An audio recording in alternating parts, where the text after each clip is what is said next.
Наасан байцгаана та бүхэнд өнөөдөр амгалан гэлтгэн. Олон улсын Улаанбаатар их сургууль 1995 онд байгуулагдсан. Хувь хвшлийн анхны их сургуулиудын нэг юм аа.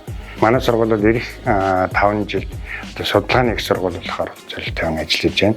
За энэ зорилтынхаа хүрээнд магистр докторийн сургалтаар олон улсын төвшөнд эрдэм шинжилгээ судалгааны ажил хийх чадвартай агсан төвсний судлаачдыг бэлтгэхээр төлөвлөгөөнд төвөл шинжил хийгээд явж байна. Суралцагчдын IT таатай нөхцөлийг бүрдүүлэх зорилгоор сургалтын танхим судалгааны өөрөө одоо номын фондыг баяжуулан тогтоолоод ажиллаж байна.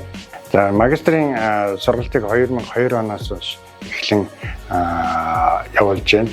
За манай сургуулийн магистр докторийн сургалтанд бол 6 орны оюутнууд бол элсэн суралцж байна. За бүгдээ хамт Хятад ард улс, бүгдээ нь Солонгос улс, Орос холбооны улс, Турк, Энтхэг зэрэг ийм улсууд бас оюутнууд бол суралцж байна. За манай магистр докторийн сургалтын нэгдэр нэм хөтөлбөрийг бас хэрэгжүүлж байна. За нэгдэр нэм хөтөлбөрийг бол бүгдээ нь Солонгос улсын 13 их дээд сургуулиудтай хамтраад хэрэгжүүлж байна. За манай сургууль бол өөрөө 11 мэргэжлэр бол магистрийн хөтөлбөрийг хэрэгжүүлдэг. Эдгээр хөтөлбөртөө хийсэн суралцсан альч мэргэжлийн хөтөлбөрийн оюутнууд нэгдэр нэм хөтөлбөрт бол хамрагдах ийм боломжтой байна. Мөн бол энэ магистр докторийн сургалтын эсэлтэйг бол намар өвлийн гэж бол 2 удаа авчвал 2 удаагийн эсэлтээр сургалт оюутнуудыг эсвэлж сургалтаа бол явуулж байна.